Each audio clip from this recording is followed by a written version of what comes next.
I'm Ziv Shalev, and this is On the Journey. Every week, On the Journey explores the intersections of wellness, spirituality, inquiry, mental health, personal growth, and purposeful living through the eyes of the people we interview. The conversations explore what it means to be human, to live well, and how we interact with each other and our surroundings. To begin, I'd love to hear a little about your spiritual background growing up and how this evolved in your life to this day. Thank you, Ziv. So my name's Esther McCann. I'm a law of attraction coach based in Bristol. I'm also a spiritual mentor. So growing up, I was brought up in a really Christian background. I still identify as Christian, but when I kind of reached, the teenage leaving at home years, I really moved away from my faith.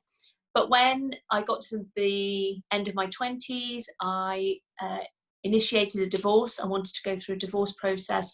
This was a really difficult time for me. And within that process, I ended up coming back to my spirituality and I discovered the law of attraction. And then through that, my life really started to change. And that's why I've become so passionate about teaching other people the law of attraction and using it in their own lives today. Wonderful. So I would love to hear what's your perspective about the law of attraction. But before that, spirituality. What is it for you? For me, spirituality is connecting to our higher purpose and connecting to the consciousness of the planet. I don't believe that, all religions, we're all talking about a different God here. I kind of believe that we're all just different streams leading to the same ocean, which the ocean of love at the end of the day. And so although I'm on this stream that may not resonate for somebody, if we all have the common goal of living in love, living in harmony, treating each other right, treating the planet right, and also wanting to grow, to me that is spirituality, is that us all connecting through that common goal. Wonderful. So when I listen to you, I feel I just want to go and love everyone, and you talk about the ocean of love, and it resonates with me deeply. And in 5 minutes, I will go out and someone will just annoy me so much. I will want to and well, this gap between like an inner belief in that we are all connected, and then the day-to-day life where people just drives us crazy. How do we overcome this gap? It is tough. I'm not going to sit there and pretend that it isn't, because it is. For me, the gap is the judgment, the part where I have judged that person, and I've made that, I've labeled that person as being annoying, or I've labeled them as being horrible, or whatever it is about them, but at the end of the day, I've placed that label on them. And I think, for me, a lot of it comes down to mindfulness, bringing myself back to the present moment, a lot of self-reflection, saying, what is it about this person that I find annoying? Why is that? Is there something there within me that is triggering, that's setting off, that actually maybe needs some healing within myself? But also then trying to then see them through the eyes of love and see that they are just a person like everybody else, and they're going through their own things. They maybe they can't help the way that they are. That really helps me to just sort of try to come back to seeing them through loving source universal eyes, rather than seeing them through my worldly ego eyes, based on what I've labeled them as. I really do try to do that. It's not always easy, I'm not going to sit there and pretend that that I'm a saint, but I also think, in my reactions, like, if somebody upset you, is shouting back, is arguing back, all those, kind of reactions, is that productive? And trying to, respond to that person with the most loving response as well. I really connect to that, because I remember myself sometimes before I go out, which doesn't happen a lot with this COVID, and then I standing next to the door and say, I'm full of love, I'm all love, and it goes away so fast when I go outside. So how would you help? Like what kinds of practices, habits one needs to work on, so it will stay for longer and longer, and it will be really part of who we are. I think, for me, just from a law of attraction angle, every time I have, say, a negative thought, like we can't escape negative thoughts at the end of the day. They're natural part of our process. We shouldn't, judge ourselves for them.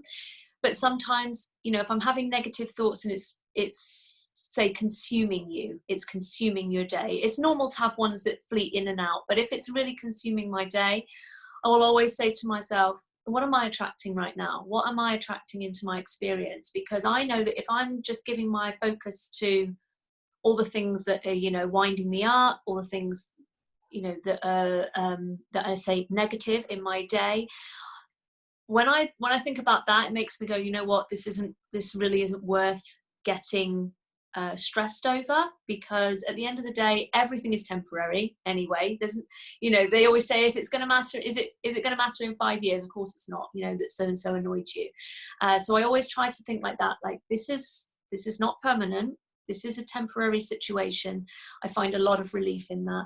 And I also like to think, okay, what am I attracting right now? And if it's not good things, because I'm just judging a person and concentrating on all the things I don't like about them, I'll then think, okay, what can I maybe appreciate in that person? So try to switch it up and think, if it's somebody that say it's a family member, what is it that you do appreciate about that family member? What is it that you do like about them? If it's somebody that you don't know and it's that they've just upset you, I then try to think, okay, what could the lessons be from this situation? I'm always looking for the lessons, the growth, the expansion, the perspective from every interaction that I have, particularly if it's a negative one, because obviously it kind of flags it up to you. So I always try to think, okay, what has this interaction taught me about myself, about, how I want to move forward with my life, and how can I make myself feel better in this situation? I'm very, very big on being intentional about the way I want to feel. And in terms of mindfulness, that is about training your mind to come back to being in the present. And I think that does take time. Mindfulness is not an overnight thing where we suddenly have a full awareness of when we're being like this. But I think like doing little things like where they say when you're doing the washing up or you're brushing your teeth, like only concentrate on the feeling of your toothbrush on your teeth, the taste of the toothbrush, the taste of the toothpaste in your mouth, the motion where you're holding the toothbrush, little things like that, really bringing yourself back to the present and using all of your senses rather than, I suppose it's like monkey mind and just allowing yourself to wander.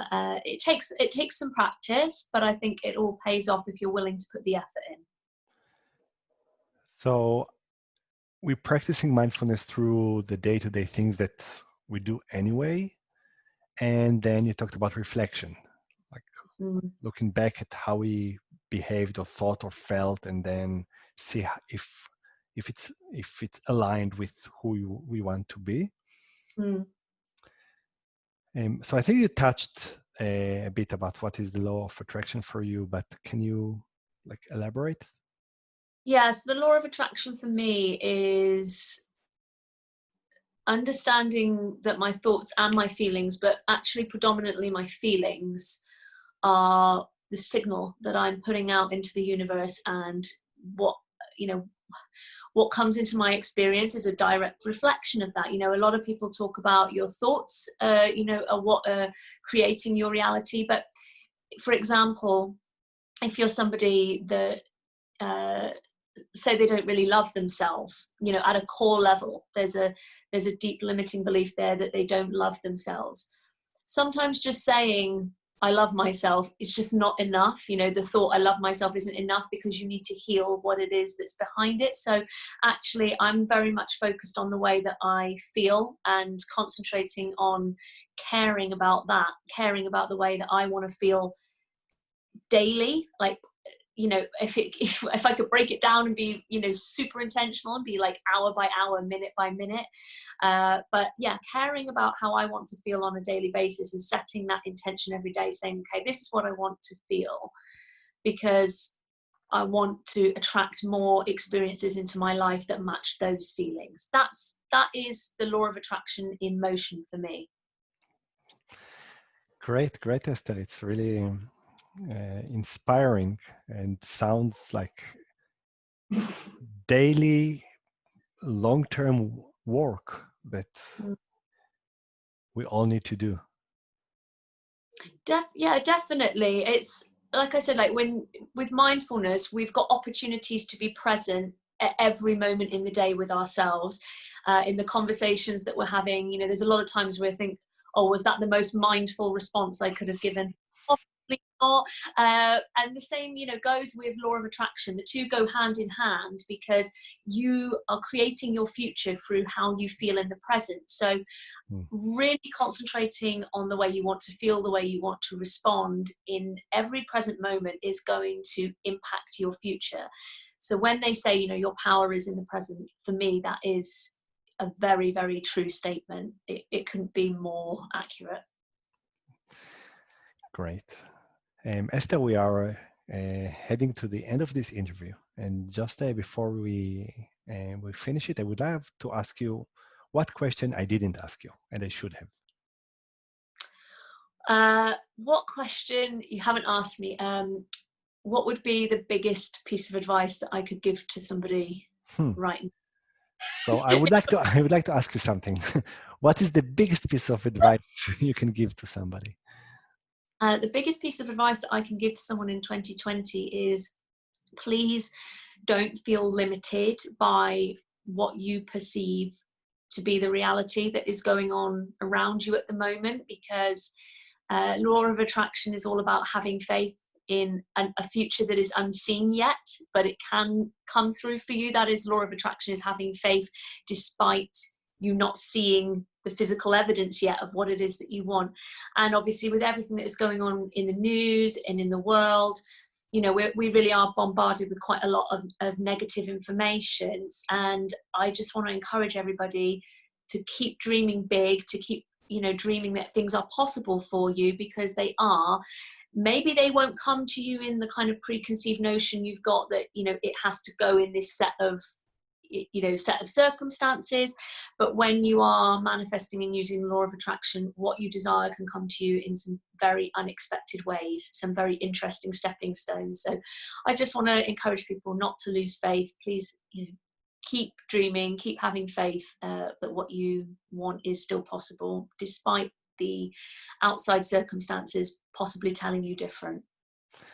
Esther, thank you so much. You're beaming love and positivity, and it's so great to see it. Thank you for your experience and for sharing it with us. Thank you. Thank you for having me.